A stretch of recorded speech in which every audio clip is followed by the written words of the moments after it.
Okay, so let's get this party started. It's 6:42. We're gonna call the meeting to order. And Shawna, are you with me? Yep. Okay, let me know if you can't hear anything or you need a minute, because I can't see you from where I'm at. Okay.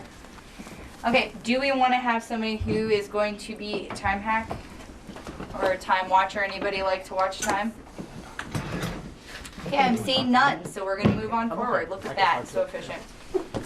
I need to go ahead and ask if anybody has anything they need to change on the March 16th, 2016 meeting minutes. Nancy. I have a couple of things. They're small, and I can email them to you, Shauna, if you need that. Okay. Under number 4, about the 5th line down,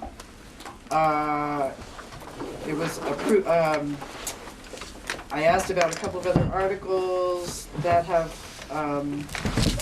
approved Act 46 around its school closings, not school choice. Okay. Oh. Okay. And under number 9, about halfway down,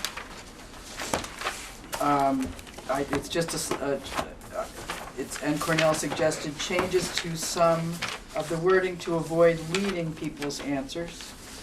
So that's just adding some. Yeah, and I'll email these to you, Shauna. At the bottom of that page 2, I reiterated that we should not be suggesting things as if they are definitely going to happen under a unified district. And then on the last, number 11, what I suggested there was that it would be important to review some of the goals of Act 46, asking these questions in relation to each goal. To what degree does this exist now? What could we do to improve this within our current structure? And in what ways would merging make improvements more or less possible? And after that, Andrew noted that our answers to these questions are a required part of our committee report. So shall I just email? That would be great.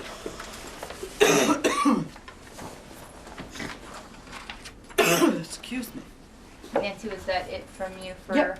Okay, anybody else have any changes to the March 16, 2016 minutes? Okay, seeing none, I will go ahead and make a motion that we approve the March 16, 2016 meeting minutes with the changes as suggested by Nancy right now. May I have a second? I have a second. I have 2 seconds. All those in favor?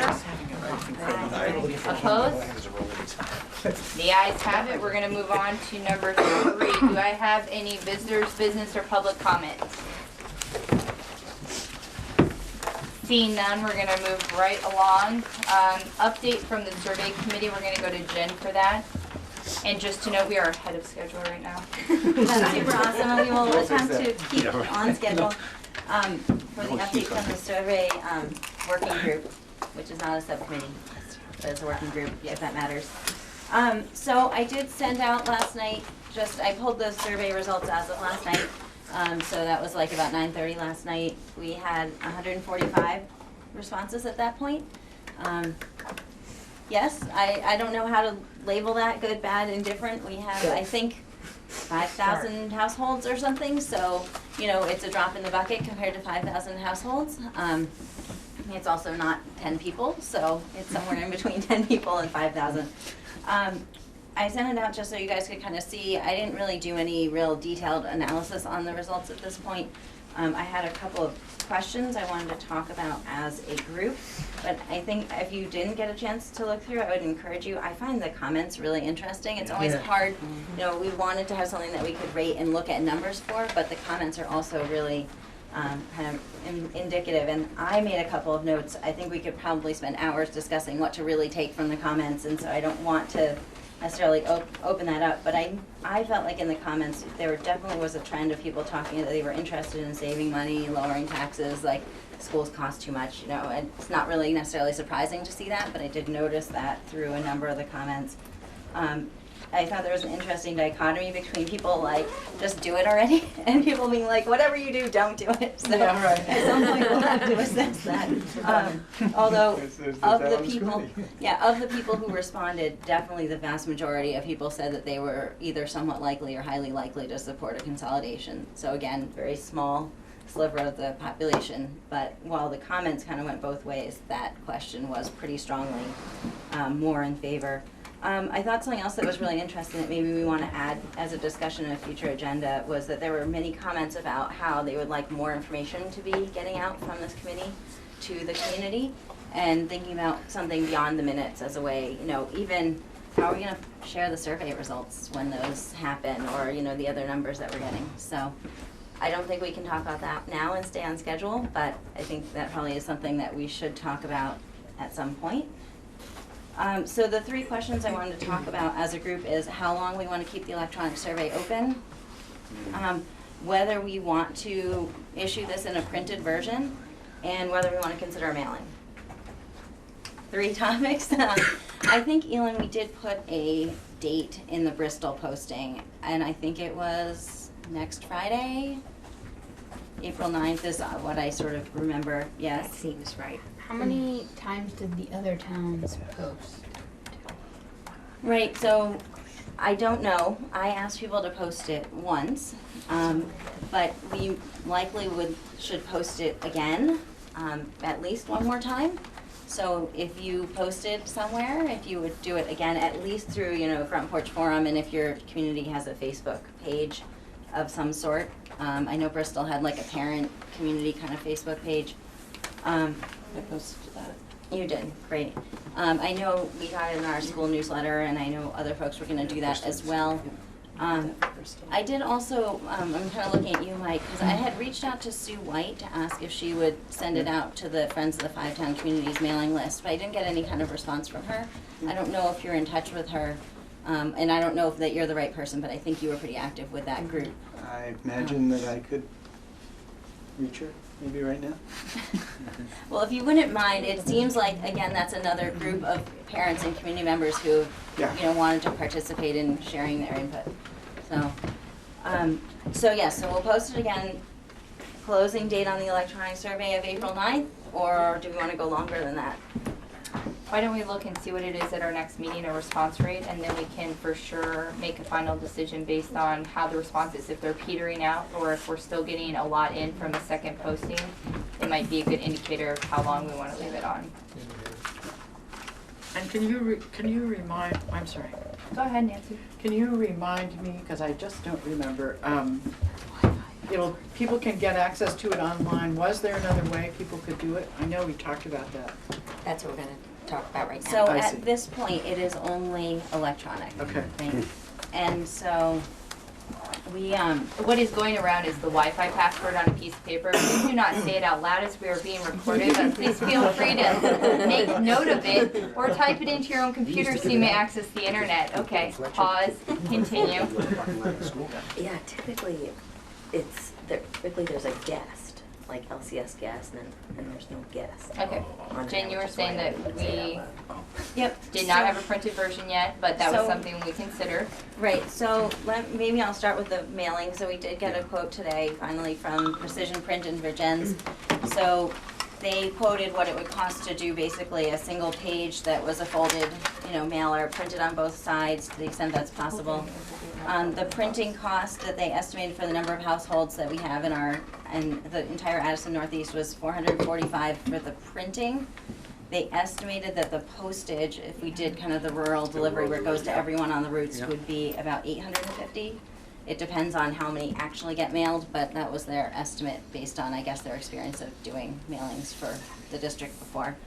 So that puts us in the neighborhood of $1,300. So we should talk about that as a group.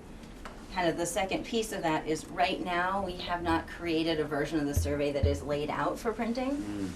I mean, it's doable, but right now because of SurveyMonkey, we didn't have to worry about, is it on one page? How does stuff fit? How do we make it look visually appealing? So that's a separate question of whether we need to take that on, so. Okay. So $1,200 to $1,300, probably around there if we want to do a mailing. I'm happy if anybody else wants to make a comment about that briefly. Herb, I saw your hand Yeah, up. I was wondering whether when we get to the point of having more detail about what we're going to be recommending, whether we're thinking about having another survey in which we in fact, obviously whether we, do a mailing and the cost and all that sort of stuff. I didn't know what, because I think a lot of people were pretty interested in knowing more detail about, what we were doing and what was going to be recommended and how it's going to shake out. And I'm just wondering if we are going to have another mailing, then, maybe we might want to save some costs and not do the mail. If we're going to have another survey, it might make sense not to have a mailing. Oh, My understanding too is that really the survey is part of our requirement to engage the community on this, and it's only one of the ways we need to engage the community. So my hope is that we won't get so tied to just one style of communication that we miss out on all the other opportunities for styles of communication that we have, such as in-person focus groups or in-person large meetings, community forums or other places to actually get people in person to us to hand out information or post information, not survey-wise, but posted in different locations too where people could have access to it. So anybody else have any comments? Nancy? well, I wonder if we decide not to do a mailing because we want to do one later and we're worried about double expense, whether it may make sense to announce in some prominent places that copies of the survey are available at stores and town clerk's offices, and that way people who haven't responded online would have a chance to pick it up and mail it back. Yes, Eileen. I was thinking that we could do, I almost think you need some posters around, and I know in Bristol we can do the town clerks, the library, the public library, and the schools. And if we had posters that said that. Right, you Mike? have a poster, and then if you had it actually on the website, Right. you can just access it. But also it covers and it, Right, because Yeah. I'm assuming some people don't have Yeah, of Facebook course, or- absolutely. Okay, I Porch saw Forum. Mike's hand up. Or Mike, don't go know how to ahead. use it. I think democracy costs money. I think outreach costs money, and I think it's really important that even though this survey is such an early stage, it does put in front of people's faces something is going on. And I just think it's worth the money to mail it to everybody's home. Even if we get a small return, it reminds people something's happening. Okay, so we have a rule here that 2/3 is how we get to a decision. If somebody would like to make a motion to make a decision about that, or we're ready to get to that point, happy to entertain one. If not, we can move forward in the agenda items and come back to it later on if somebody, if we want to think about it. Elin? I have a quick question. Are we talking just about sending it out and not about stamps to have it sent back? We'd send it out and they'd have to drop it off somewhere or mail it back. Yeah, I agree. Okay, Jen is shaking her head yes. good. I'm in agreement. I don't know if the video camera is going to pick up all of our heads as well when we're all kind of in a single row. So if you guys want to give verbal responses just so people can hear what's going on too, that'd be great. Yes, Andrew. I'd just say I think you're getting a great response electronically. No method is perfect, but I think it might be worth just taking all the information that you can get for free and digesting that before you decide what the next step is that might cost some money in terms of trying to get more input. Nancy. I guess another consideration is whether there's any mechanism that we've set up, and I think there may not be, and it would be hard to set it up if we do a mailing on this, to avoid double counts.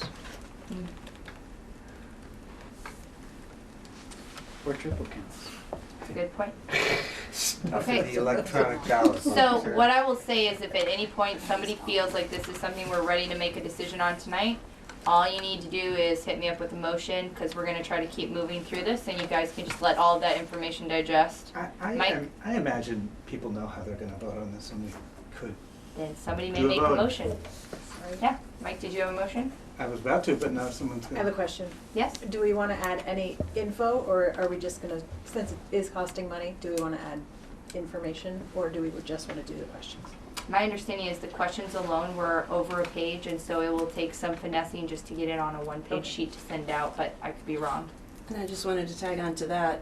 I noticed in the comments, a lot of people had questions that are clearly outlined as to how it would happen. And if, I don't know how you would do this, but somehow, if we could get that information out, I don't know if we can, and I don't know if you can include it with the other survey, but it just seems like people are wondering when the information is already there. And I know it's just the beginning, so that's part of it too. But it was one of the things I noticed, people were asking questions that have definite answers, and there's no other way it could be answered. Okay, maybe a frequently asked questions section on our ANESU might be helpful, Jen. So one other mailing approach that just occurred to me as we're talking through this is we could, instead of mailing the actual survey, we could mail a postcard that has 3 useful websites and please take our survey. It still would assume that people would have to go on the computer to do the survey, or a smartphone or some electronic device, but it would be something that physically shows up in your mailbox rather than in your email. Or it could also have the location of hard copies they could pick up on that same postcard. So the websites and locations of hard copies, so that people could do it. That's fine. Mike? That's how we do our town headquarters. I move that we mail the survey to all the households in a fashion like Jen described earlier. With the trifold that she already got the quote for. Okay. Do I hear a second? I'll second that. Elin. Any further discussion? Seeing none, we're going to take a vote. I need people to raise their hands because I have to do the 2/3 count. So, all those in favor of Mike's motion, please raise your hand.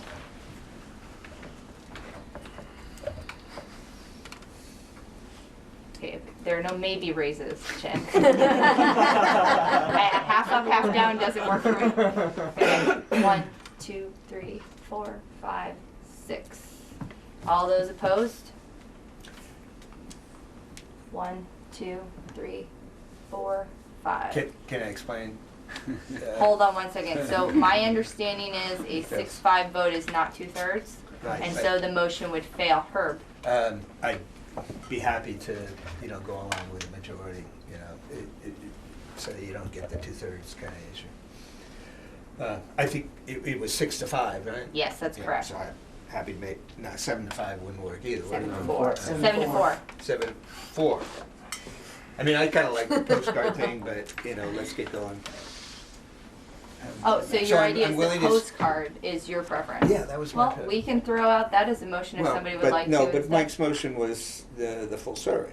So. It was. It was just the full And survey I being prefer sent out. the Yep. postcard, but I'm willing to, get it done, so, make the Well, 2/3. you're in the driver's seat, so. I'm happy to do that. So you can make a motion, so your motion passes. That's fine. Enough time. If we can fit frequently asked questions in there, I would be happy to approve it. But Jen, you don't think so? I don't think. So, On the Hold on. Yeah, I would we like have to say- 12 people, so I don't think 7 out of 12 is still 2/3. No. So unfortunately, we still don't have a Did you vote? majority. I did not. Chairs typically vote to break ties. I typically only vote to break ties, This could be a time. Could be a tie. Right. but If it's we can not. figure out what 50-50 is. So, can I answer Kate's question? Absolutely. So That I was a haven't joke. tried Yeah, to we lay it did. out on paper since, but I Write it think down. we added rather than subtracted from what we looked at last time. And what I was advised is that when you mail a trifold, 2 of the 3 back thirds are for mailing information, so you can actually only use 1/3 of the back of the page. So you're really kind of losing a lot of that space. And why I'm not inclined to vote yes anyway if I was to vote, just FYI, is because I think sending the survey out, although great, if we don't have paid postage, nobody's going to return it, Me or too. very few people. And so to me, that makes it a very ineffective use of our money.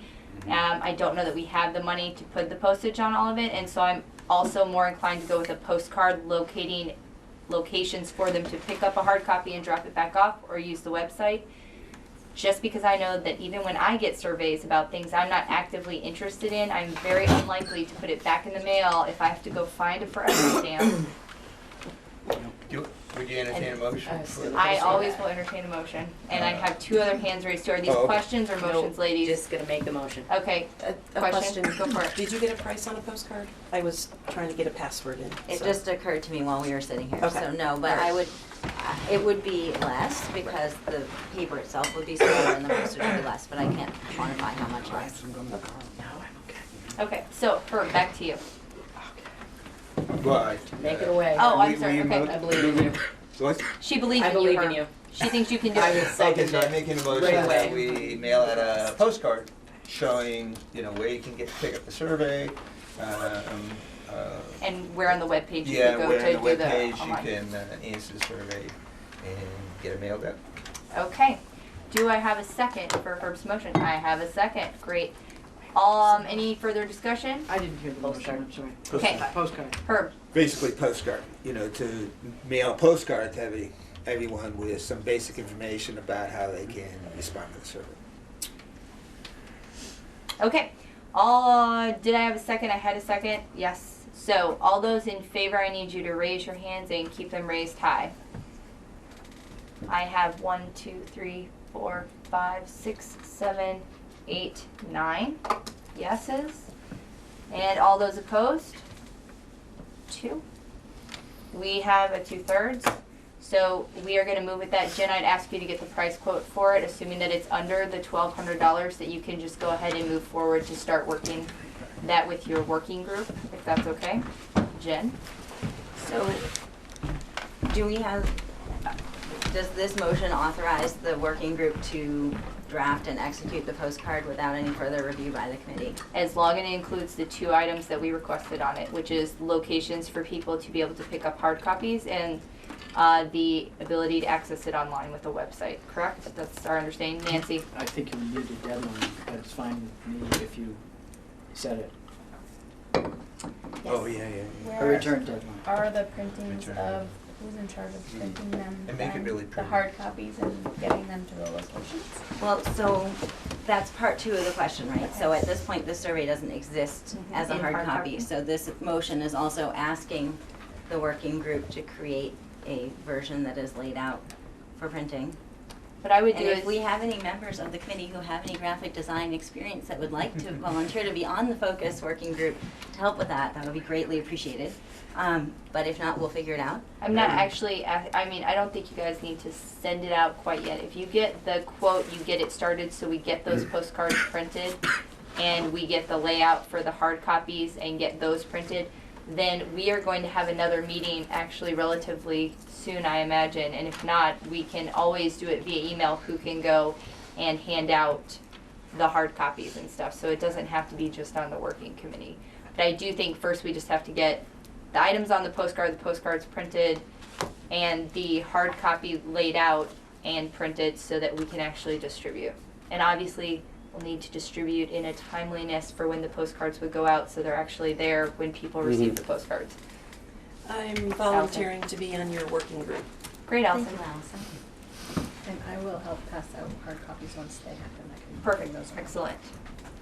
Anybody else? Caleb, was your hand up? No, my Okay, hands- I'm sorry. I'm They trying to. technically were, but Elin, not Do you need feedback at this time about where people will be able to pick them up? Because you want them to be the same place in every town, right? So Every town's different.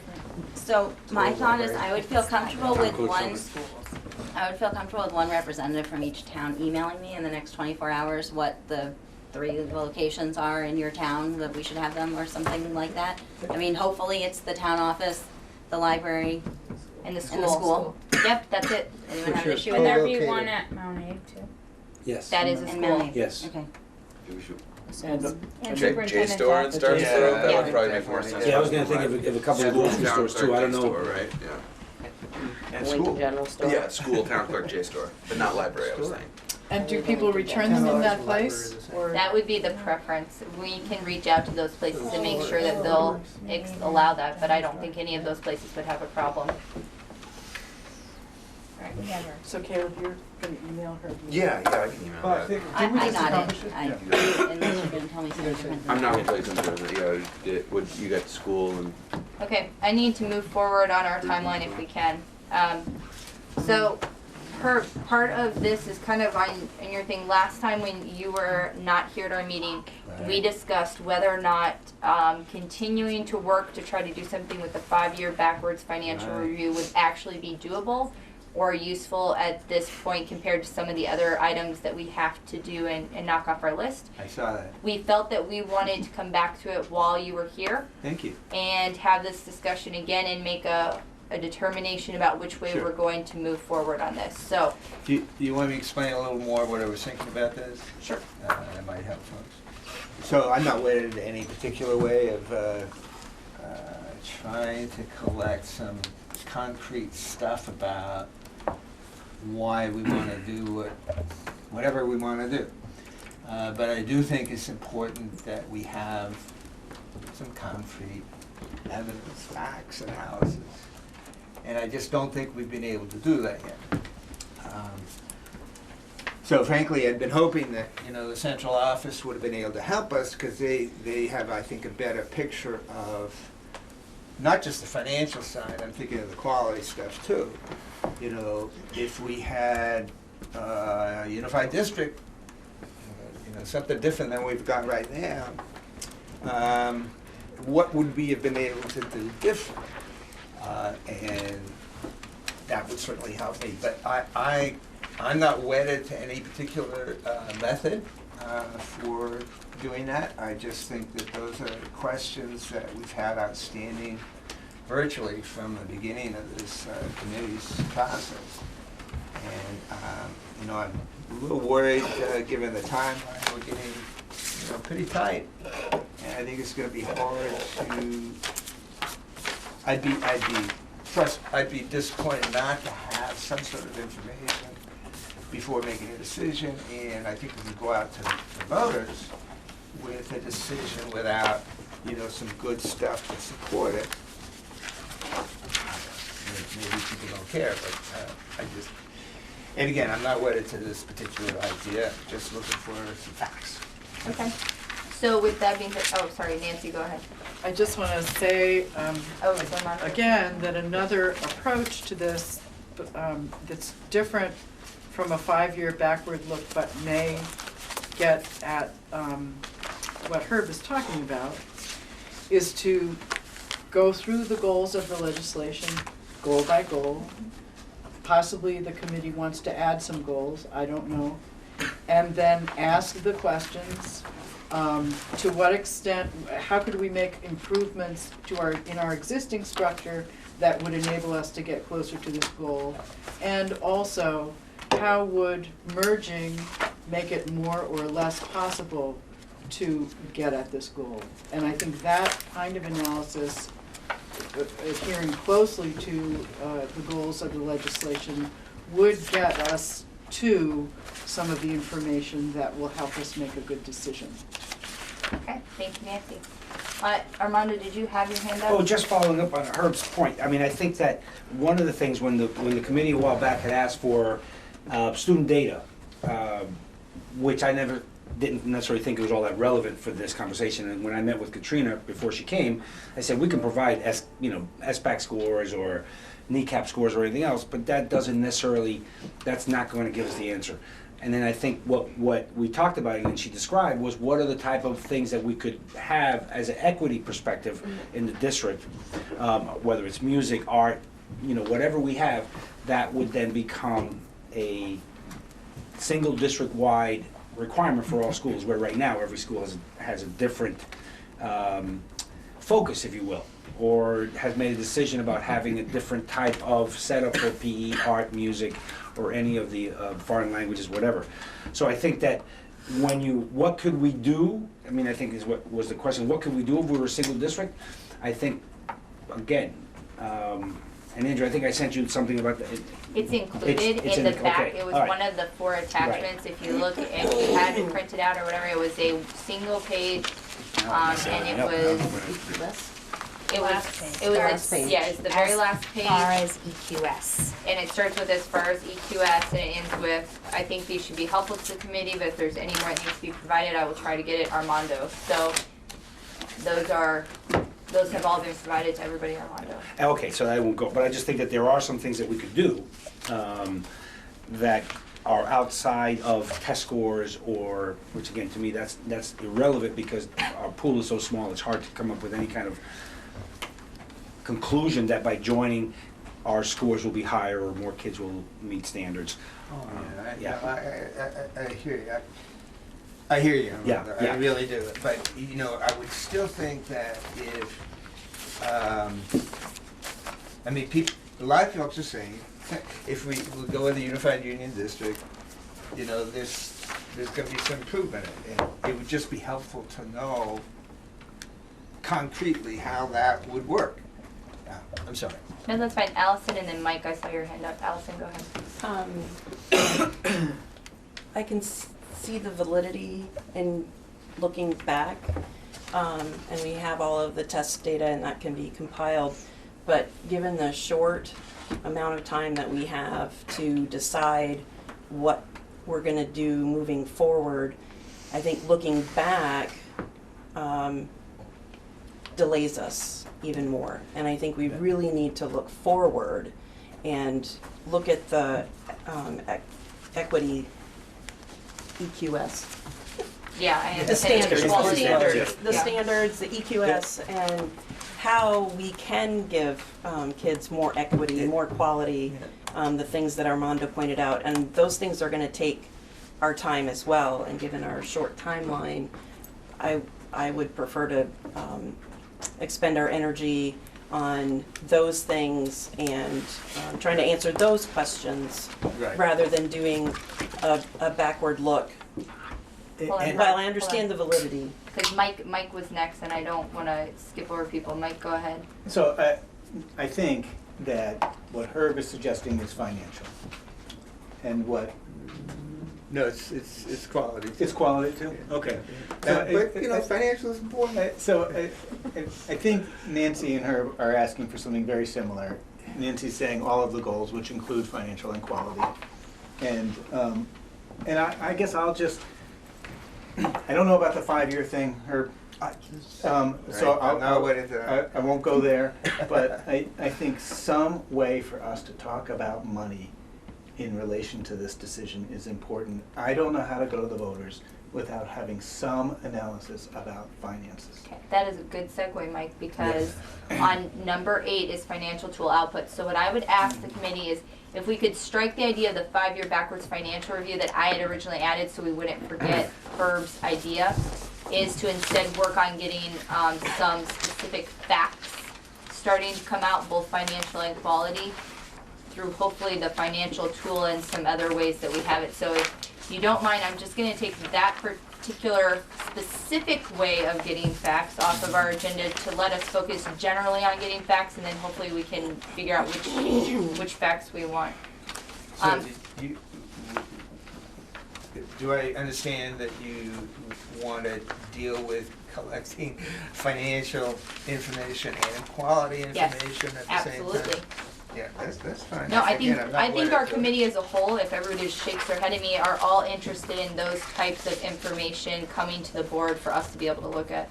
Nancy? And do I understand that you mean that we'd be looking at both the goals in relation to the structure we have and possible improvements we could make without changing our structure, as well as the degree to which a changed structure, say a merged structure, would make it more or less possible to achieve those goals? I actually didn't specify, I just said that we'd be interested in receiving quality and financial information. However, the committee would then define it would be something that the committee needs to do. I didn't specify, Nancy.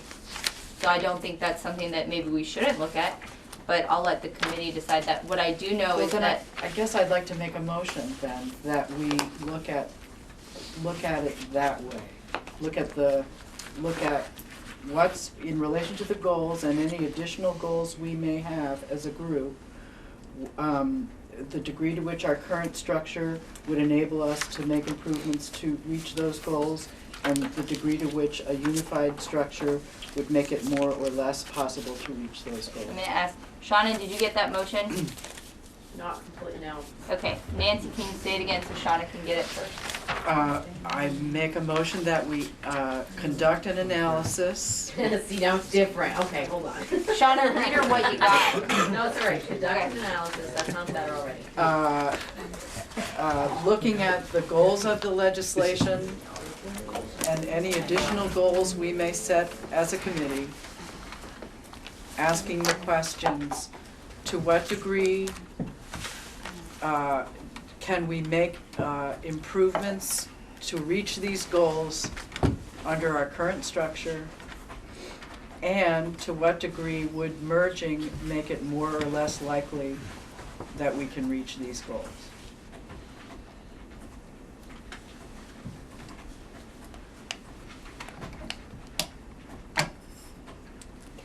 Question?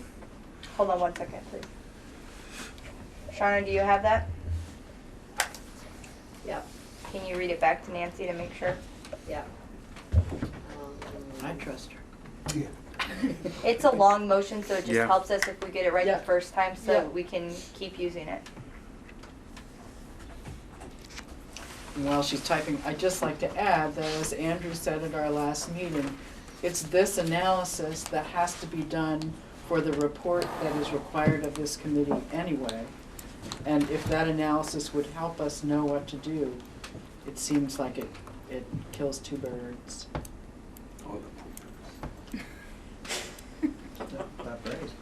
Shauna, whenever you're ready, we're ready. Yes, I'll move to conduct an analysis, looking at goals of the legislation and any additional goals that we have as a committee, and asking the question, to what degree can we reach these goals under the current structure, and what degree a unified district would reach these goals? Okay, is that correct, Is that about Nancy? And to what degree a unified district would make it more or less More or possible less. to reach these goals.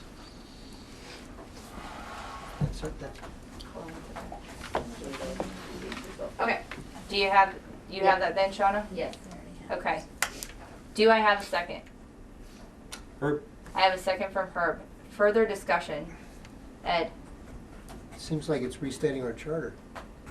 Okay. I'm sorry? I think you're restating our charter. Elin? My understanding of the first thing we were talking about was about gathering data, not about the analysis. So this Mhm. almost seems like a second step. The first step being getting the data, and the second step being what we're going to do with it. Okay. Allison? Like Ed said, this is required information. It's absolutely required to go in the report. So, we might be at a point maybe where we need to create working groups to make that happen. Yeah, I think so. As opposed to continuous, we have to set a deadline. Because you can make the motion, but Then it's gotta here we happen. are again, saying the exact same thing that we've been saying over and over and over again. So, I agree, but it's what we're here to do. It's not a small task.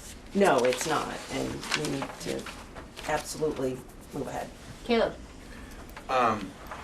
I think that we've heard from Armando and from the central office at some points during our process that getting in-depth numbers of any sort, whether it be an analysis or just really looking back at financial numbers, has been a challenge at times. And we were in budget season and it was a greater challenge. I guess I'm just kind of interested to know, rather than prescribing exactly what we want to see, I'm kind of in favor of the art of the possible, not try to just get totally away from what we want. But I'd kind of like to know what can the central office give us, and maybe start with that. And I don't know that this is totally germane to Nancy's motion. I do kind of agree that it's sort of seems to be restating our charter a little bit, but I get that. It was just kind of like, yeah, we need to get some real numbers. We need to crunch them a little bit to the degree we can, but we also just need to know, like, what can the central office give us, because that's really our starting place, in my view. Okay. So along those lines, which was number 8, Armando, do you have an update further from the email that you sent out about the financial modeling tools? We have it. For later. We have a handout for later. We've done the financial modeling tool. I don't think that people will find it as useful as I thought it was gonna be. Because it's really assuming things. Hand it But out Andrew, now. you can talk about it when you. I have a little more information. You have a little more information because you were part of that Well, conversation. that's fine, but let's hand it out now when we vote on Nancy's motion, because we're gonna jump to that item next. Because we're basically going around and around in my mind about getting information and what information we need to have in order to be able to make an analysis that we're required to make to be able to make our decisions. And we keep going around because we never get all the information we want or how we're gonna get the information. So let's vote on Nancy's motion, because we have a motion on the floor that's been seconded by Herb. And then we will move forward from there with talking about the financial outputs. Jen? I'm sorry, I realize you want to call the vote. I just want to be really, I don't know how to vote on this motion because I don't understand what it's asking us to do. I mean, if it's just restating what we have charged ourselves and what the AOE has charged us with doing as a committee, great. If it's setting out sort of a 6-month work plan, you know, like I can't understand from that motion, like what do we do next? So, does that make sense what I'm trying to ask to other? Do people understand what we're being asked to Well, do? that seems like a question to clarification for the person making the motion, so I would revert back to Nancy. The motion's intent is to help us organize our work in a systematic way in relation to the goals, so that we know what our questions are, and we're making sure that our questions are in relation to the goals of the legislation and any additional goals we may want to add, so that we can move through it in a systematic way.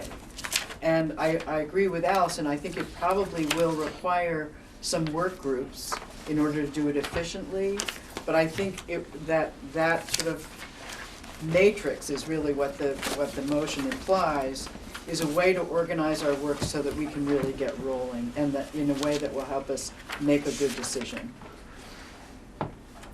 Okay, I'm getting a lot more discussion. At some point, we're gonna have to take a vote to be able to move on. So, Allison? I'd like to call the question. Okay, so the question has been called. All those in favor, please raise your hand of Nancy's motion. I have 1, 2, 3, 4, 5, 6 in favor of Nancy's motion. All those opposed? 1, 2, 3. All those abstaining? 1, 2, that's 6, 7, 8, 9, 10, 11, and then 12 for me. So we do not have the necessary 2/3 to be able to pass. How many abstentions did you have? 2, and then mine that is always, so that would be 3. 6, 3, and Well, 2. unless I'm breaking a 3, and vote, I'm 3. always abstaining from the vote. Okay, so we are gonna go ahead and move forward. We are gonna skip, not forever, but for a moment, number 6 and number 7 to get to this financial thing, because I think we have to get to this at some point to decide where we're gonna go with information, because we've been waiting and waiting and waiting for this financial information to come out. So let me tell you what the financial model does and what it doesn't do. It provides some useful information, but it is somewhat limited. This model is helpful in providing some feedback to supervisory unions like this one, and it's able to give some outputs, assuming that all your districts merge together into a unified union. There are some inputs that Howard put in, and I'll talk about those in a moment. And the outputs that come out take those into account. They also take into account your small schools grants, which would become merger support grants. Those would be lost in the absence of a merger. It takes into account the difference in the accounting for phantom students. It does not assume that you save a nickel or do one thing more efficiently in the merge situation. So whether or not you think you're going to spend more or less money, this model doesn't address whether or not you're going to spend more or less money. So the assumptions that are kind of in the middle of the page here, the assumption is that you will have a 1% decrease in the number of students, equalized pupils each year. The assumption is that your total budgets, the education spending piece of that, would increase by 2.5% each year. And it also assumes that the value of your grand list, your homes and so forth, would increase by 1% per year. Howard said it's a little difficult because some communities are going different directions than others, but he felt that these were reasonable estimates given what has gone on in recent history in the five communities. So the top section that you might be looking at shows the estimated tax savings for a homeowner paying their property taxes based on their property value and not on income. In each of the 4 years where there would be that the model covers. The one thing that I copied down when Howard and I were going through the model, and he also conferred with Brad James at the Agency of Education to confirm that the outputs seemed reasonable. The number that to me was more interesting was how the tax rate would be different in a unified union as compared to the do-nothing, making no changes model. That showed lower tax rates in all 5 of your communities. Which one? The merged model showed lower tax rates. In Lincoln, it was only a penny less. In Bristol, it was 3 cents less.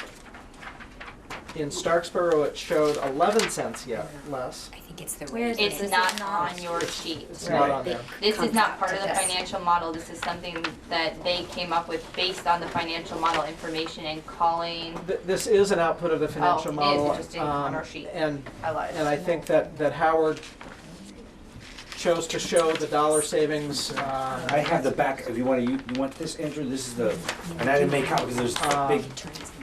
What if you want to, I don't know if you might pass that around if folks want to. Yeah, and it's by each town. Each one of these is a town. So we had a penny savings in Lincoln, 3 cents in Bristol, 11 cents in Starksboro. Showed 14 cents lower tax rate in Moncton in a unified system, and 19 cents less in New Haven. For the first year? This is in the at the end of the model, so in the 4th year, in fiscal year 22. So it's a cumulative tax rate reduction you're talking about? The model says that in New Haven in 2022, based on the inputs, that in a merged scenario, the tax rates would be 19 cents less in New Haven than if you had not made any changes. I'm guessing New Haven has some phantom students and a small schools grant. True. Yep. Yes. So if you had lost those with the do-nothing approach, your tax rate would go up significantly because you would have to fund that money and you would not have as many students for your per pupil equal The spending. penalties kick in. Yes, that is what it That's is the year the doing. penalties kick in. Yep. It is taking into account the advantages of the unified merger tax incentive that you would be getting imposed, and it also accounts for the penalties that would basically be imposed for doing nothing at those points, which are the phantom students completely go away at the end of the 4 years, and the small school grants disappear if you have not unified. Is there a percentage for the So- maid? Didn't give that on, I'm not seeing it on the. So this is assuming that it's all one. So the model has kind of merged together those. So Andrew, you were talking about the top portion? So the top portion shows the dollar savings estimated by the model on a $200,000 home in each of the 5 communities for each of the 4 years that the model outputs. And I don't want to minimize the fact that that these are real numbers that make a difference to some folks, but I think when I first came along, we were talking about that. There are some financial savings, but this is not going to break the bank. People aren't going to be able to go on an extra vacation. We're not going to serve lobster at lunch. There are certainly some savings, and the common belief is that a merger is not going to reduce expenses, but going to slow the curve of increase. That's the general feeling, and I think that these numbers kind of reflect this. And when I spoke with Howard at length, These numbers reflect that assumption too? I thought that this input was just having to do with small school grants, phantom students, and tax incentive. I think that it shows there's some savings, but not a huge amount. Yeah. No, but didn't you go on to say that we're assuming that generally people know that going to a unified district is gonna have additional savings? That's what I heard you I say. think there would probably be there could be additional savings to these numbers. They're not included in this If model. your new But they're board not decided to included in reduce these numbers? costs. It assumes that you do nothing else to provide any efficiencies or Yeah, save I'm any just trying to money. understand Yep. what the numbers mean. So what's the bottom portion mean, the other data requested? So I had asked Howard if he could provide us with any firm numbers on areas where there would be savings.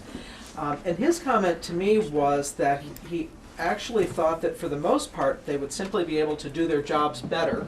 They would have more time to be thoughtful about doing the financial management as opposed to spending time putting together so many reports and keeping track of all the different districts.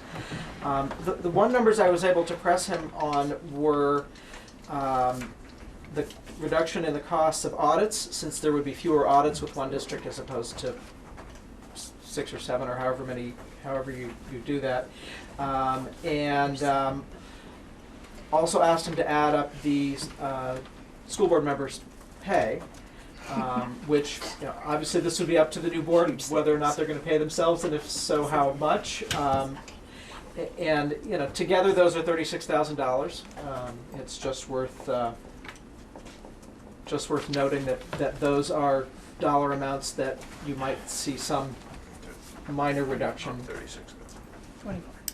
24/7. He's adding the 12,000 plus the 24,708 as the total amount of additional money that would be saved. So the audit plus the school board members together, and rounding it to around $37,000. Elin?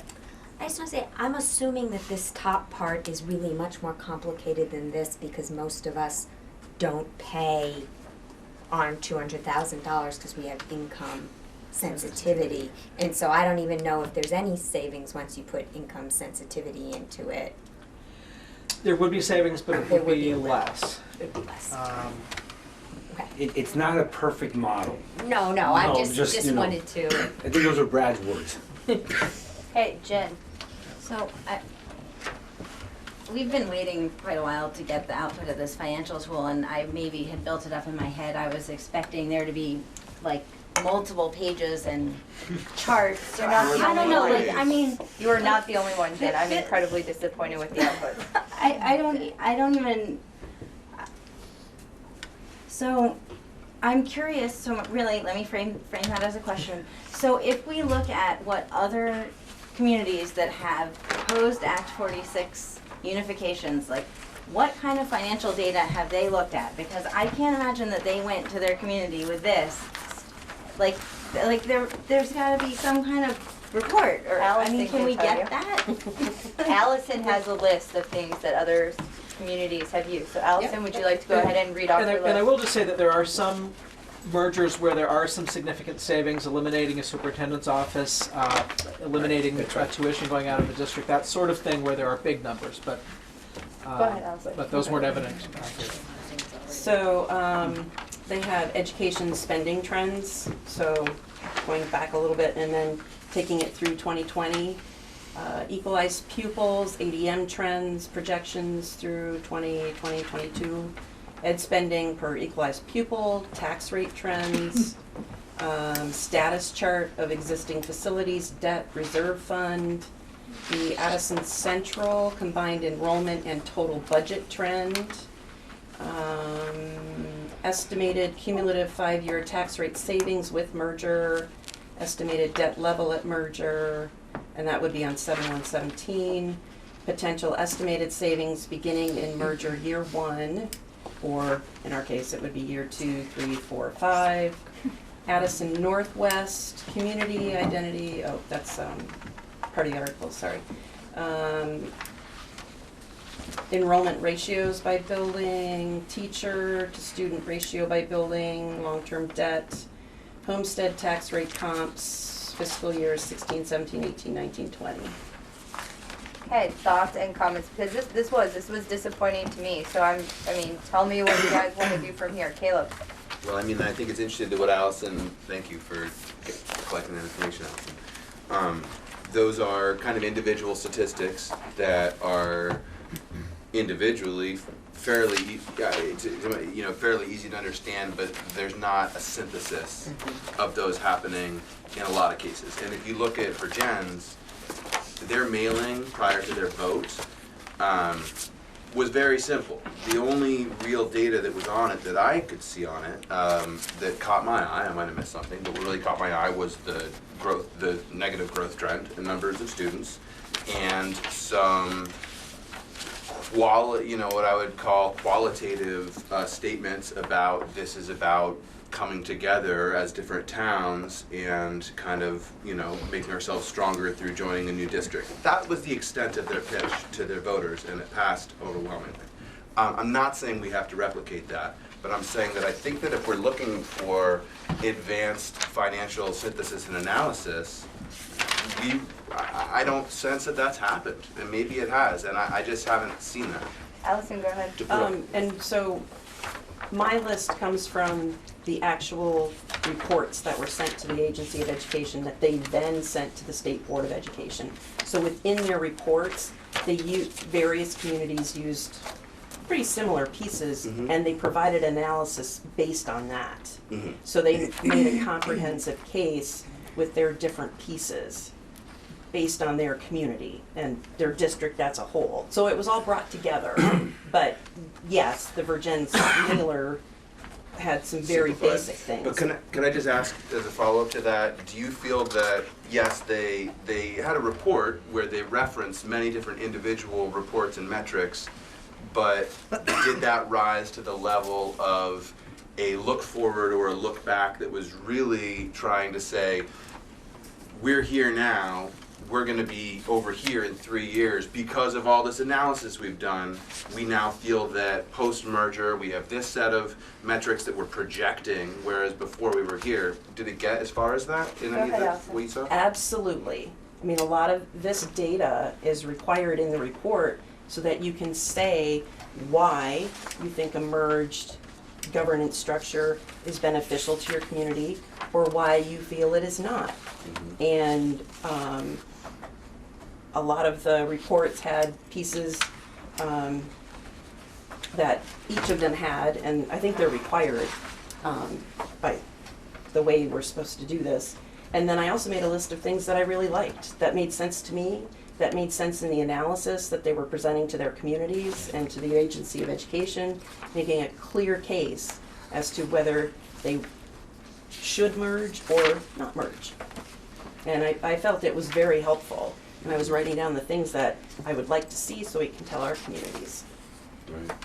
I don't know what the communication was like with the business office, but I'm wondering if it makes sense if we have specific things we want to look at to be very concrete about what those are, and then communicate that to the business office. Perhaps that can be a working committee that can review those if it doesn't feel like it's sufficient. Or maybe that's Armando's role or Andrew's role, I don't know, but if people are not satisfied with what we have, and we have examples of what other committees have used, then it would seem like it would make sense for us to take that information and present it to the business office. Allison? I'd like to make a motion that we form a working group to determine the financial pieces that are required by Act 46. And this working group works with Armando and the central office to get our report where it needs to be. Second. And I would ask that Andrew just be included in that. Yes, Not sorry, as a piece, yeah, just because yeah. he might have access to some of the Right. information too Our- that you guys need. As Yep. superintendent and our consultant. Yep, the SU office, our consultant, and the working group. I second. Michaela seconds. Any further discussion with that? Nancy? I just have some questions about, that will help me decide about how to vote on this motion, about what we have here, okay? What we've been given. So, Andrew, when you look at those 4 years at the top, is that 3 years of tax incentives and then the fourth year the tax incentive goes away? Or how does it? I believe that shows the 4 years of tax incentive, so 8 cents Yes. in that first year, 6 cents, Correct. 4 cents, and then 2 cents in the last year. Yeah. 864 and 2. And we don't get. And we're in the 4-year model, not the 5-year Oh, model. we You don't. do get Okay. paid, you don't get the 10. That's why it's only 4. Okay, and my other question, which may seem odd, but I'm just trying to understand how this works. So we have 5 towns with some pretty different common levels of appraisal. Do the different common levels of appraisal remain towns, do the common levels of appraisal remain town specific in the model, in the way this taxing model works? Yep, so and there's 2 things I want to talk about. So in a merged district, they go through the calculation, how many students did you have, how much did you spend, all of that stuff, and you come up with a number. A budget. You come up with a tax number. And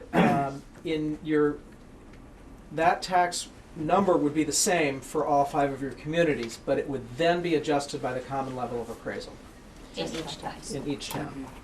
The same way it's done now. At Monet, Okay.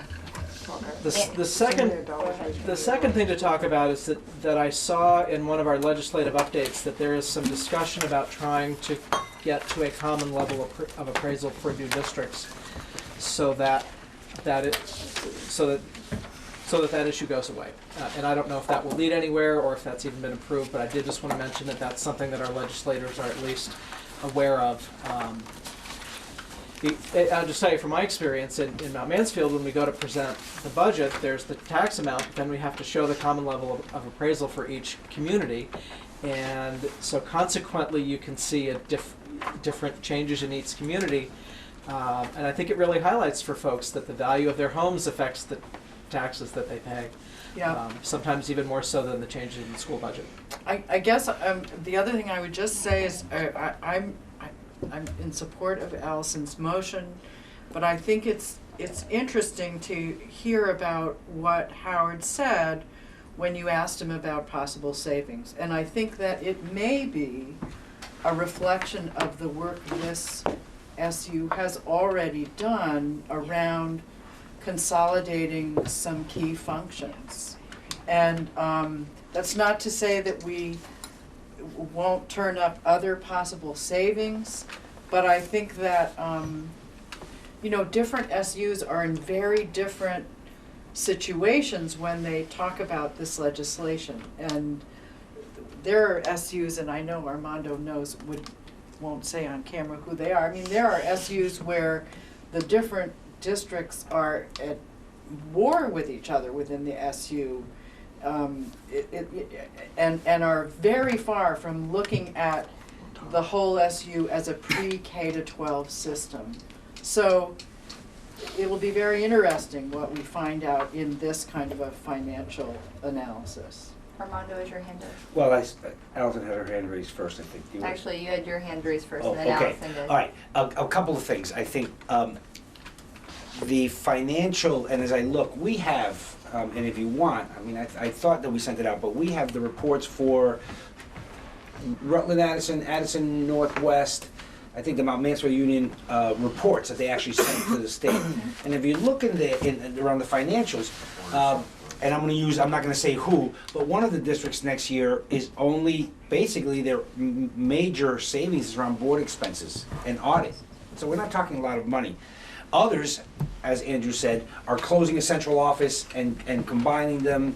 There's some custodial unifications that we would also do if we went into a single district that would help. It's hard to put a dollar on that. And something that Nancy said is, the changes that we've made have been required. Special education was required, transportation was required, food service wasn't. Technology wasn't. Right. But I think those are, and I think that food service is moving that direction as well, statewide. I don't know about technology. But only because they want to be more like us. Or maybe because we're learning from other people that seems to work better. But either way, whatever it is, there's not a lot of, and that's why I too was disappointed with the financial model that was presented. I was expecting more. I'm not sure what I was expecting. Maybe the numbers which was small. Maybe that's what I was surprised at. But again, we haven't figured in a lot of things. There would be savings around custodial, for example. Transportation, food service, special education, already done. So I think initially, some of this, the first year savings or second year savings may not be as great as folks may have wanted, particularly as you go further from 8 cents, 6 cents, 4 cents, 2 cents. But I think it would be important for folks to look at that and see each SU is different. One SU, again, is the first year maybe $45,000, and it's all coming from school board expenses. Another district claims to be saving, over $300,000. Some of that is estimated. They estimate they will save so much in food service consolidation and custodial and transportation they had already. Some of those other things. So I do think it's really difficult for this committee or any committee to say we're going to save X amount of money. There will be efficiencies down the road that will save money, and there's going to be some initial things, but the benefits are, I think, much greater around some of the things that I sent in my sort of one page, which is really focusing, putting our focus on one board, one district, less time out in the evenings for so many people who are involved, greater choice of school board members to be able to sit on the committee. So there are there's benefits that are not financial. So if people are looking for financial savings, I think, we might have missed that one. Okay, Allison? Just to respond to that, when you look through the reports, where people have already experienced savings with special education, with transportation, in our case, we would mention food service. They make it absolutely clear, I'm using that word a lot, clear, that is why they are not seeing the massive amount of savings that people are expecting to see, because they've already done those pieces. Some communities have only done one thing, and then they list the other things that they need to do. We've done a lot of things. I think we're actually ahead of the curve on that one. You are. And so we've been saving our communities money. So it's addressed. And if you're not able to bring it up in a large amount, you explain why. So we have a motion on the table that has been seconded to have a financial working group established that would work with the SU office and Andrew to be able to come up with similar to the list that Allison had of actual information for our districts with that list in mind, sort through it a little bit and reporting back to the committee. So we're gonna take a vote on that. Oh, Mike, sorry, I didn't see your hand. Might that group, Allison, in your mind or in others, address potential other efficiencies in a consolidated system? I would say yes, if they show up. Sometimes you don't know what you're looking for because you don't know. I mean, to look for. Yes. To look at, yeah. Absolutely. Guys? You can wait till after the vote if you want. I think that it'd be effective if we could actually get through the vote sometimes, because sometimes our conversations tend to get less germane as we keep discussing them, and although they're very good, they're not germane to the motion that's on the table to be discussed. So Nancy, is it directly related to the motion that we're going to be voting on? It is. Okay, Nancy? I would only ask, if this motion passes, that any assumptions that are made in presenting numbers be really very clearly spelled out. That is, if we're expecting efficiencies here or there, for example, that it be very clearly spelled out what are the assumptions that underlie those projected efficiencies. If we're, but I support the motion completely. Okay. All those in favor of the motion proposed by Allison, please raise your hand. And I have a unanimous vote in favor of Allison's motion. Very good one, Allison. So now what we need to do is fill the working group. So Allison, are you interested in being on the working group? Yes, I am. So we're gonna have Allison, Herb. I'd be happy to do that. Okay, Allison, Herb, and I need at least one more, Mike, and Kate. Okay, so those are our 4 people right now on the financial working group. Obviously, if somebody else has an idea or has access to information, feel free to let Allison or somebody know on that group. Jen? I would like to ask that the working group also consider the financial impacts of pursuing an alternative rather than a preferred structure, because I believe that there are differences financially, at least as far as the tax incentives and the financial incentives. So I think that that needs to be in the financial conversation. Okay. Thank you, guys. And it would be, just adding, it would be helpful if you guys wanna meet in our office, then we'd have, you know, folks right there. And again, now that budgets are over and other things are passed, I think that we'll have a little bit more time. And if you're right there, it could be easier How many people can be on? for Howard to say no. Generally, we need to keep it under a quorum. Sorry. That's generally, because otherwise we hit the open meeting law. I'm interested. It's not a quorum. it's Sir, just a- okay, so No. I think, would 5 hit our open meeting law requirement What's out of our? how many, what's the committee? 1, 2, 3, 15. 4, 5, 15, no. 6, 7, 8. Okay, so Sarah, you're fine to be on it if you'd like. No, Michaela? I'm not raising my hand for that, really don't. Oh. But, along that same vein, it sounds like equally as important, if not more important, is to be gathering information about equity and quality and the advantages. You read my mind. Would you like to make a motion?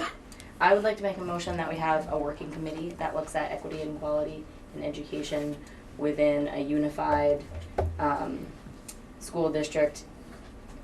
I don't think we need all the Don't even extras. do it. I would just say you know, the quality piece. We have the financial piece, let's look at the quality piece. So working group for the quality piece, Michaela, is that okay? Yep. Okay? Can I Good. amend that to also include what we talked about before, to look at those issues in the context of an alternative? That's what structure? I was gonna say. Okay. I was gonna ask if we did keep that in the motion for the financial, so I think it should look Parallel. similar. Yeah. Okay, So I was gonna say, Shauna, can you make the 2 working groups parallel to each other in nature as to what they're supposed to look like? So that they'll be looking both at the uniform or alternative structures and any efficiencies that they see as possibilities while working on both quality and financial. So that's okay to add that to the Yep. motion? That is what they wanted amended to it. Got you. Okay, is that good, Michaela? yep. Okay, do I have a second? Second? Okay, I have a second from Elin. I just saw your hand go up first. Any further discussion? All those in favor? Okay. I can't see Yes, everybody's Nancy's hands, I'm just sorry. up So I have a before everybody. unanimous, Herb, your hand was up, right? Okay, I have a unanimous vote again for a quality working group.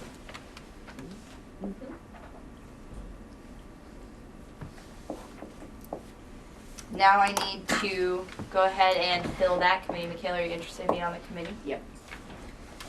Okay, do I have anybody else interested? I'm working with Michaela. Ed, I see your hand. Nancy, I see your hand. Caleb, I see your hand. I'm good at 4. Anybody else need to be on it? I don't want anybody to feel left out because we have room. Okay. Oh, Elin? Not on it, a different thing. Oh. Okay. I thought you were Elin, gonna go ahead. I did sign up for the all-day meeting on April 28th about suggesting what Vermont should use to measure equity. Okay, great. So people should know that that's happening and the deadline is April 1st. The school board thing that we sent out, is that for It school came board? from Karen Lamb. So it is the school board It, association. Yeah, it's it was yeah, school board association, but it didn't look like it was really for school board people. It looked more like it was for, And it's not on their Education. So it didn't come Professional. from Karen, our office, didn't forward it? no, it was from Karen Lamb. It's not on And the their- deadline is April 1st. So there was no time to discuss it, but it seemed very much like Oh, I something we should be involved in. Who's doing this? ESPN. Carrie Lamb, it's the. No, it's done by the Department of Education. I don't know, So it's Okay, something different. while Elin is looking that up, our next meeting is April 12th. I'd ask that both working groups try to get together on some level before then, because what will go on the agenda all the time now are gonna be updates from each working group. And if you guys at least touch base and decide on a plan of action, that just might be helpful to have for our next meeting. Okay? Do you want me to update you on that? Sure, go ahead, Elin. So the AOE, Every Student Succeeds Act, AOE seeking input. And then so I went to sign up, it says everything's due April 1st. they posted a survey, but all that the survey really says is, are you willing to, on April 19th from 12 to 4, they're gonna work on the question, what improvement support should the AOE provide to supervisory unions and school districts? What improvement supports should supervisory unions and school districts provide to schools? That's the April 19th one in Barry at the AOE. And then the all-day one on the 28th is, what measures should Vermont use when measuring school performance as part of a federal accountability system? Input gathering format, face-to-face discussion. It's EQ at the Eco Education Quality Standards. Right, and it seemed, I don't know that I'm the person to go, but it seemed that people should go. Yeah. Allison? So I Oh, hold- assumed that was a survey Nancy, where. Okay, hold on. Sorry. I have people that have raised their hand, and if I can't see you, I'm sorry, so let me know if I'm not seeing hands. Allison, you had your hand up? So the Every Student Succeeds Act, that's the, No child. no, Yes. it's the NCLB. subsequent thing after No Child Left Behind. Right. So it's law from Right. the federal, and so the state is trying to get a handle on what we should do. Exactly, but if they're thinking about these things, Right. I would think we'd want to be part of the conversation. And I think that's more focused just, not for board members, I think for curriculum coordinators and those type of folks. Right, that's what I thought, but. You got it. Okay, Nancy, did you have something? No, I'm just asking Elin a To question, the right and sorry. to the left. I do, actually, She does. while I'm on the phone. Go ahead, Nancy. So, are we going to have a working group around transparency and accountability, or about increasing district level student to staff ratios? Which are both part of the goal, those are both goals of the legislation. I mean, we've now formed a working group on educational quality standards and a working group on basically cost, which are two of the goals. Are we gonna have a working group on the other goals, or how do we wanna handle that? I was thinking about sharing. Allison? I Andrew, mean, go ahead. I was going to say, in terms of transparency, I think that from the governance perspective, which is this question, if you're comparing the current structure to a unified union, it's fairly straightforward and something that we can talk about in whatever level we need to put that in the report. But it's, the current governance structure is known, and having one board is relatively straightforward. But there was a second thing that you had asked about. Well, I mean, one of the goals of the legislation is that merging would promote transparency and accountability, so. Note that we, would whatever we do, promote transparency and accountability. And it's not intended to mean by putting forward a report, it's that in changing governance structures, that goal would be served. And another of the goals is to increase district level student to staff ratios. So I'm wondering about whether we're going to have working groups in addition to the two we formed. I wasn't aware of any other working groups we were looking at, but Allison, you had a comment? So the goal of increasing the district level ratio of students to full-time equivalent staff is the goal of maximize operational efficiencies through increased flexibility to manage, share, and transfer resources. So I would assume the goal of the working group, the financial working group, would be to include that. Well, I'd ask that we be explicit about it, because in the legislation, it's listed as it's listed explicitly. Right, and we have to answer it in a. Hold on, so Mike, you have your hand up? I think that the frame of the promote transparency and accountability is about money in Yes. here. I don't think that's the right frame personally. I think that promote transparency and accountability should be about money and quality. And so I would suggest that we add that question to both groups. So Come I just wanted to say that when we define a working group, it can start with one item that we're asking for to gather information, which is kind of what I thought we were actually doing, is just defining two working groups to gather information that we need. And then as the working group goes on, we can continue to task the working groups with specific answers or things that we need as they provide information and we provide feedback back to them. So maybe if we let them at least start gathering information and provide us with a plan of attack, we could provide them then with better feedback if that meets our needs as a committee, or if we would like to steer the working group slightly one way or the other, just so we don't. I think we're almost getting too far into the weeds of something that's going to happen anyway, but I could be wrong. Allison? So the way I read the promote transparency and accountability is, yes, with the quality standards and the financial piece, but also community engagement. Yeah. That's a huge piece. Yeah. And if we don't engage our communities, we're not being transparent, and we're definitely not being accountable. So I almost think we might need a working group for community engagement. Allison, do you mean for this process, for the Act 46 merger study, are we gonna do it or not? The vote. Well, Nancy?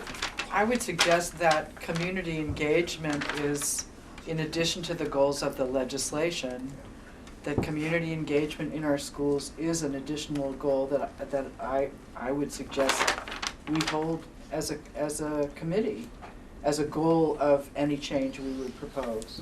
Jen? I have to agree with Allison, and I think I saw it in a lot of the survey comments that people have no idea what we're doing, and so maybe rather than community engagement, we would call it communications or something like that, that could include at some point organizing community engagements, but could also, you know, for example, look at setting up a website that might have some of the data that we look at, or, you know, ways to get information out there. So I think it's a really great idea. Maybe I should just make a motion. Okay. You know, I read it differently.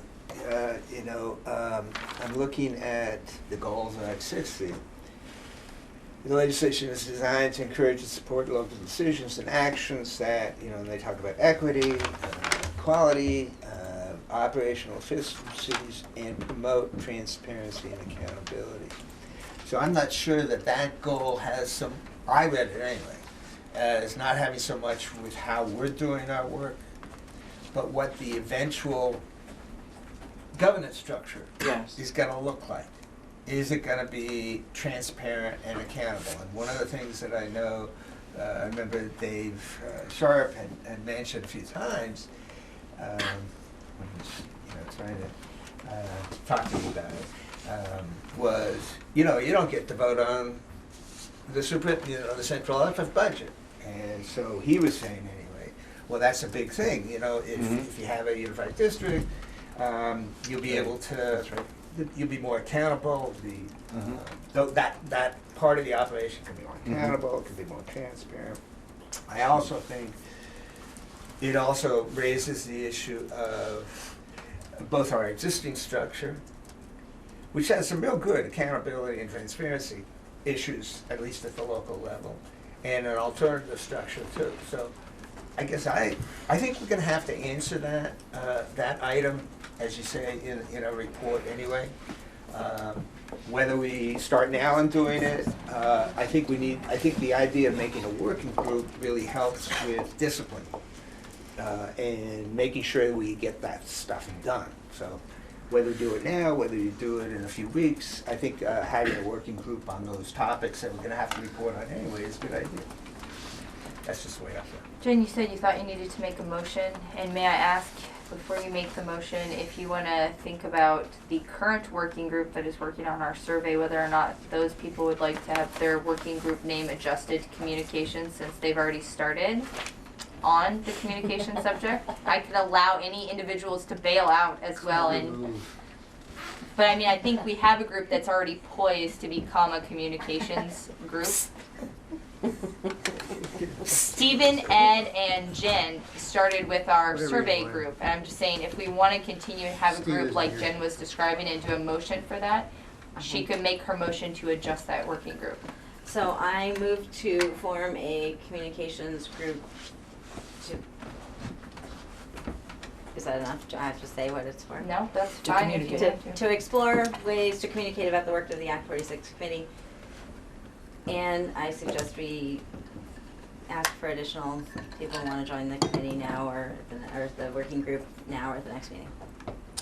Are Doesn't have to all be in the using motion. it as are you renaming the one that we started as the survey working group, or do you want to create a new working group? It's up to you, I don't care, I'm just offering, since at some point we're going to end up with a lot of working groups here. I personally am perfectly happy to rename the survey working group into the communications working group. I just would like to give the opportunity Sure. when everyone who's on the survey working group Yep. is here to decide if they want to continue and if others want to Absolutely. join. That's all. Sorry, Shauna, that was really long. It doesn't all have to be the motion. She got it. She got it completely, didn't you, Shauna? Word for word. Yeah, I mean, She got it. they're all very similar, so yes. Excellent. Thank you. Okay, I have a motion by Jen on the table. Do I have a second? I have a second by Ed. Any further discussion? Seeing none at this time, I'd ask for everybody to raise their hands who's in favor of Jen's motion for the communications working group. I see a unanimous vote.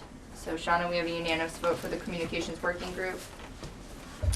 And all I'm going to ask is anybody interested in getting off or on that committee right now who is present, because I will allow anybody to jump ship who needs to. And I will also let anybody add on to the communications group that is not currently working on the survey stuff. I'm just taking notes as to whose names are in what groups. I'll stick. You'll stick it? Okay. Jen, you sticking? And I can email Steve. That's fine, and Steve will have, no problems. He didn't sign up to the whole shebang, so I understand. Anybody else interested in being on the communications group? That's only a possibility of 3 and maybe only 2. Eli? I can help, but only if it needs on the weekends. I can't do anything more at night. Okay. Perfect. So, anything further on this topic, or are we moving to a different topic? Mike? So I did not raise my hand to be on the communications group, but I do want to say, I think I've said in each of the last 3 or 4 meetings, that I feel pretty concerned about our lack of real community engagement during this process. And I'm worried about it. And I mean, fully, I don't mean just having a meeting in a town. We're not really advertising, asking people to come, talk about the role the schools play in their communities, hear what the legislation has us entertaining doing. I just think it's important for people to know. Armando? I mean, I would counter that by saying that these meetings are posted, they're online. I mean, I know that. I agree that It's nowhere near enough. I'm not saying it's Nowhere. enough, but to say that there's nothing going on, these things are on every month or twice a month, whatever it is. There is information that's put out there. I know the survey just came out, but at least that's more information. So again, when I look at a volunteer group with a part-time superintendent and I mean, we are in a limited capacity, and I'm very concerned, honestly, as more and more committees are formed. How many more committees can be formed with a group of 15 who all have full-time jobs? So I think that, there are some concerns. So I don't mean to say that, faulting anybody. I'm faulting me as much as I'm not anybody. fault, it's not a fault, I'm But- just saying that but- there's a two-way street in communication. The public is never gonna come. I mean, everyone is busy living the crazy existence of their days. So we have it on And- TV for them. And it takes more Oh, than excuse me, just online, yeah. passive come if you want. It Not on takes, TV. it takes Oh. real effort to get people engaged. And even then, it's hard. So that's just my Caleb. comment. Well, just to draw you out a little more, Mike, you've said that a couple times. What are some concrete, what would fit the bill? But because we have had community meetings, we are moving this meeting around, we are online. I'm not saying that your point is valid, but what's it look like? What's the thing we do that's better?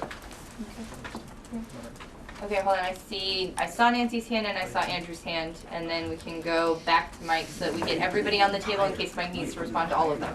Not that it's you against us, Mike, but in case they have further questions for you. Nancy and then Andrew. Well, I'm really curious, Mike, and I want to explore your thinking a little bit more about this. Because on one hand, I absolutely agree with you that we need to have people engaged in the questions that we're grappling with. There's a part of me that wonders about whether we'll wear them out if we try to pull them together before we have something for them to be either really happy or really mad about. That is, I mean, because I wonder, and I really don't know, but I'm curious about your thinking, because I'm worried about taxing people to the point of when we really need to know what they think about something concrete that we've done, whether they'll come if we've already invited them multiple times to think about it in general terms. And so that's what I'm wondering about. Okay, and Andrew had a comment? Yeah, I just wanted to talk a little bit about the experience that I've had in a number of other merger conversations, including my own. And generally in the beginning of the process, well, certainly the meetings are open to the public, and there were folks who came and sent their comments. The valuable people who have chosen to come and sit at the table and think about these issues are not in a vacuum. You folks probably talk to some of your neighbors and you have some experience, you know your communities. I'm not saying that that's the final word, but I'm saying that you bring a lot to this table, and I don't want you to forget the fact that you bring a lot to this table.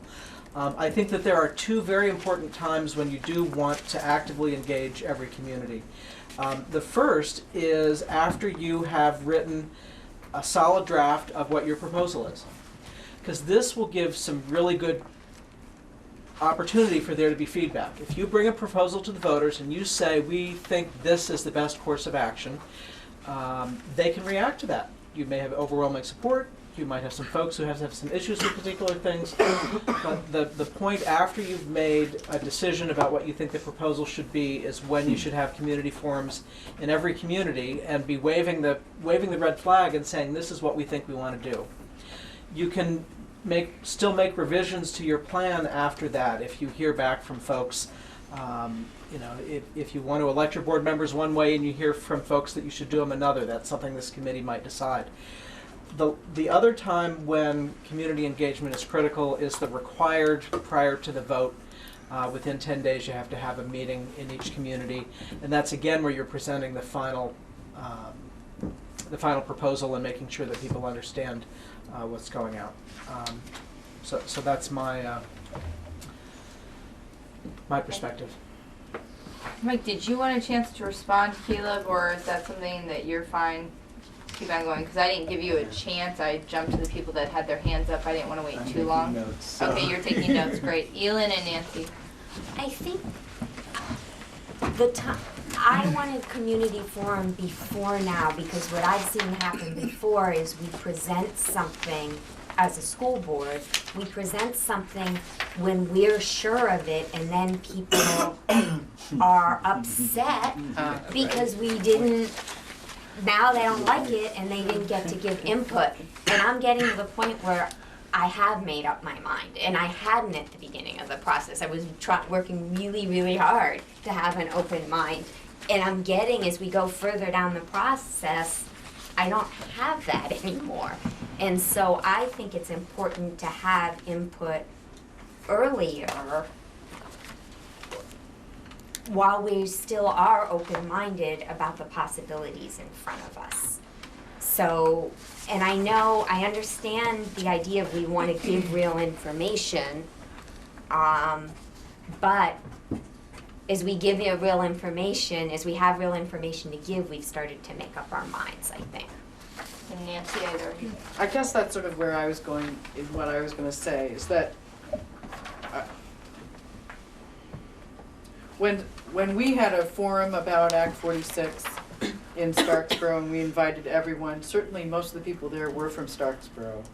And most of the time was spent with Nicole Mace explaining it. There certainly was time for questions and for comments, but that wasn't the bulk of the forum. And so I think maybe your suggestion is about structuring some forums in each town that would help inform us about directions that we should go in our work before we're wedded to any particular solutions. I think that may be what you're thinking.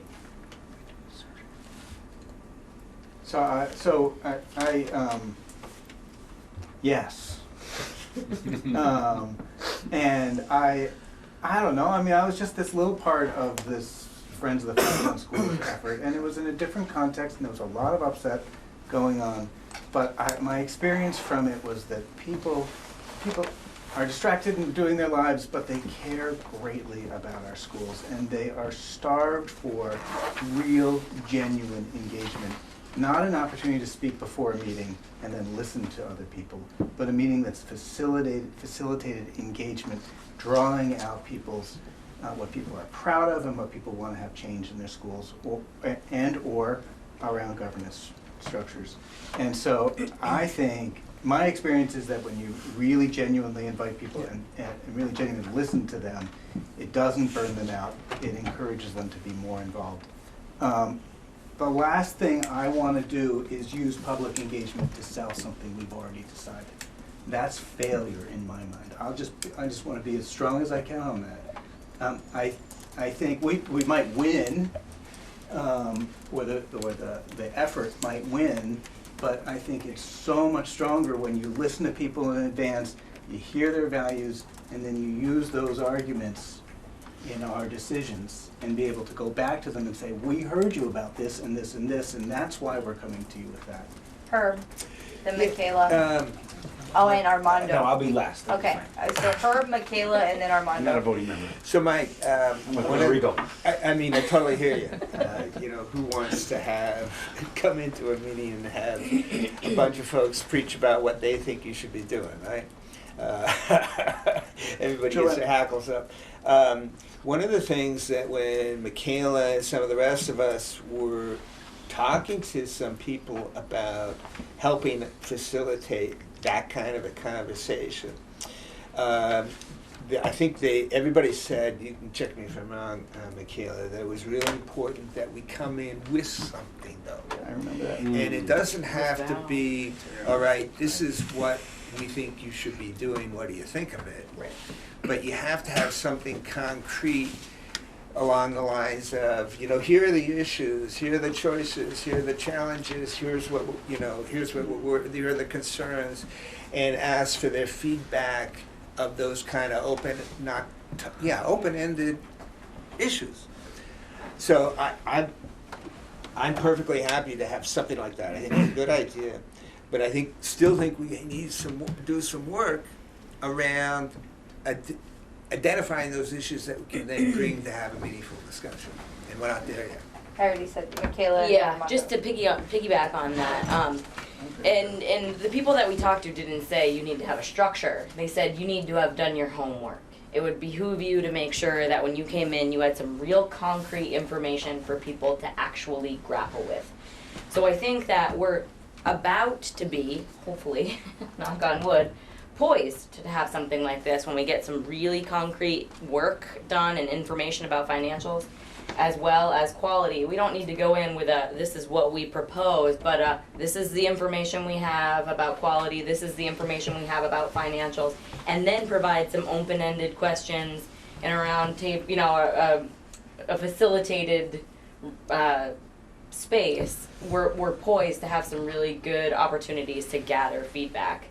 And it was really, the feedback was pretty concrete, that the last thing you want to do is go in with, hey, what do you think, kind of thing. So I actually think that we're setting ourselves up to be in a really good place, and I wonder, given some of the struggle with a feeling of forward motion with this committee, perhaps it would be a good idea to set a time, a date, by which we would like to begin the planning of one, or actually have one, so that we don't continue to put it off. I agree. Hold on, Armando gets to go, and then Jen, I see. Yeah, and I don't want to, I mean, I was just looking at the survey, and Jen, how many people did you say responded to 146? 145, that's the last thing. 145. And again, when I look at the, because I want to go back to what do people know, okay? I think between 70 and 75% of the respondents were either very familiar or somewhat familiar, which I think, and it doesn't mean that they got that information from us, by the way. It's been in the Addison Independent, it's in the newspaper. This is all we've talked about in Vermont now for going on, 8 or 9 years. So I think people are familiar. And then when I go to the other one, if you're familiar, and then how many folks support it, again, between 70 and 75% of the folks of the 145 who took the survey either are very likely or highly likely or whatever, somewhat, I can't read on my glasses, somewhat likely to support it. So I think there are people who have knowledge out there. We're not the only ones that will be the providers of information. I think we're right. We do need to have opportunities for people for us to provide them with some information for to get the feedback. But I don't want to underestimate our communities to say that most of them don't know what's going on, because I think like I look around this table, I can almost, I can't say it for sure, but I think folks, I know more or less just by how people talk, where they stand on the issue, and where maybe when they talk to friends stand on the issue. So information is getting out. So I don't want to assume that people don't know, based on what we have here, and hopefully with having public meetings that will encourage more folks to get more information. So we're running short on time now in our meeting. We have not covered everything. I will move those items to our next meeting agenda, the items we were not able to cover. But I want to go to Jen because she had a comment that she wanted to Well, I guess I wanted to kind of piggyback on what Michaela was saying. I think that if we have any hope of doing some kind of, I made a note of a focus group type engagement prior to making decisions, writing our articles. I mean, if you look at the timeline, which we're maybe not gonna look at in detail, that's like in April, right? I mean, this is soon, because we're supposed to be picking a structure in April, we're supposed to be writing articles in May. Sorry, I didn't pull that page out. I mean, this is like, we need to decide now, because it's probably gonna take some months to get it on the schedule. So, and I love the idea of that the working groups are gonna be coming up with stuff that we could be talking about, but I just don't think that it's gonna happen in time. Like, you know what I mean? I think that if we had a big, long stretch, we could say, great, let's give them the working groups, you know, a couple times to meet, they'll come up with some stuff, we'll have some great issues, we can bring those to the focus group. Like, that makes a lot of sense. I guess my question is, do we wanna say a focus group is so important that we're gonna have one in April because we need to have this opportunity, and we'll work very creatively to come up with what the issues are to be discussed at that focus group? Or do we need to say we just can't fit it into the timeline that we have right now? And the document Jen is referencing was the second to last page in the email structure that you got. It was a timeline for election day vote by Andrew. And just to highlight what Jen was saying was April 2016 was listed as determine governance structure to propose. May was draft articles and report 2+ meetings. And then early June, committee has to start finalizing articles for attorney review. Late June, the attorney needs to review review attorney comments and send the articles to the AOE. August, the AOE we need to review the AOE comments and send the articles to SBE. September, you have to have the SBE approval, usually the 3rd Tuesday. October 2016 would be the warning of the vote, and then voting by November 8th. So that is the current kind of laid out timeline to try to get everything done that would need to be accomplished for the reviews that are required in order to be able to warn a vote and have a vote on election day. Jen? What if we shot for some sort of community engagement in early May that was around the types of decisions that'll have to be made in the articles? So we are planning to choose a governance structure before we do community engagement.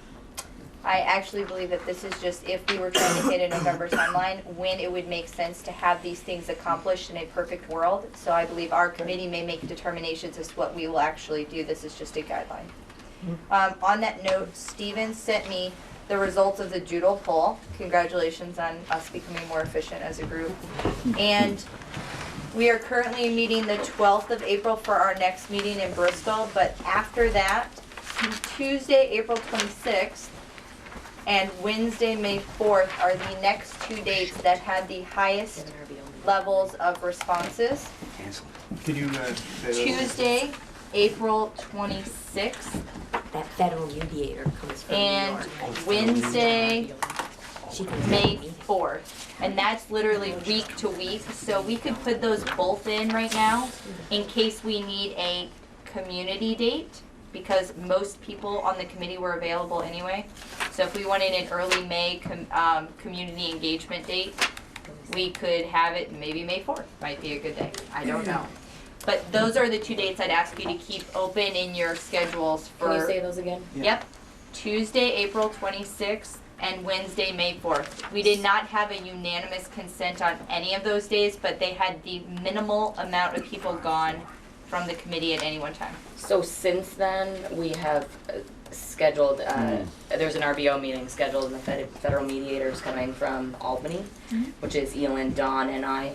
So just on which date? On the 26th. Okay, knock out the 26th, and we will be having May April 4th. 26th? Yep, April 26th.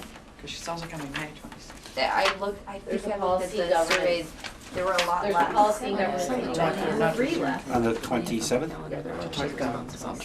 Right, she is in. You know what, we have April 12th in the other one. That's me, the 9th grade team. That's okay. She can go by herself. You sound like me. The 27th, we had at What least kid? 4 people, and Better a fifth than- maybe that was not available on the 27th. The 27th is policy and governance too, so I don't know who else is Okay. on that committee, but Me. Me. And Dawn. Dawn. And Dawn. But distinctly, the 2 days that I'd already mentioned were by far the most. We had fine. some that just had a lot of maybes too, but so if the 26th is out, then put May 4th, please, on your calendars, Wednesday, May 4th. We've done now Beaman, Lincoln, Bristol. The next, I believe, would be Moncton, right? For our alphabetical order. So May 4th would be Moncton if we were continuing our trend to move around the schools. Nancy. I just want to say something about our pace. I know we're all a little bit frustrated about the slowness or the perceived slowness of our pace. And I think that it's important to not beat ourselves up about that. The SUs that have had successful merger votes are SUs that have been talking about this kind of change for years. And I just think that the reason it's taking so long, a big reason, is that these are weighty matters. These are big changes for our communities. And the differences of opinions that we have at this table over some issues related to this mirror the differences of opinion about it that we know we have in our communities. So I would also say that I dare say that there's no one running for governor who isn't interested in extending the timelines of Act 46. So if it's taking us some time to work through this stuff, it's because of the nature of the stuff we're working on. And I think that we should move ahead as quickly as we can, but not rush to decisions until we're ready to make them. Thank you, Nancy. After the meeting is over, I need Armando, Andrew, Jen, and Allison to stay behind, please. And I need to talk, I need to have another conversation with someone else first before I get to you, so. That's just- fine. Before we adjourn, I would assume the next would be a motion to adjourn. I put together an expanded explanation of the alternative structure. Oh, great. So I would assume that we'll have some discussion of that next week. Yes, but, absolutely. Happy to pass this out. That'd be wonderful, And thank you. it contains some of the responses to some of the questions that Andrew had as well. Great. Nancy. Can I also ask you to tell, I didn't get all of the names of the people who are working on the educational quality work group. Yes. And I'm hoping that group could stay after the meeting is over to set a date with Armando for the first meeting. It was Michaela, Ed, Nancy, and Caleb. Thank you.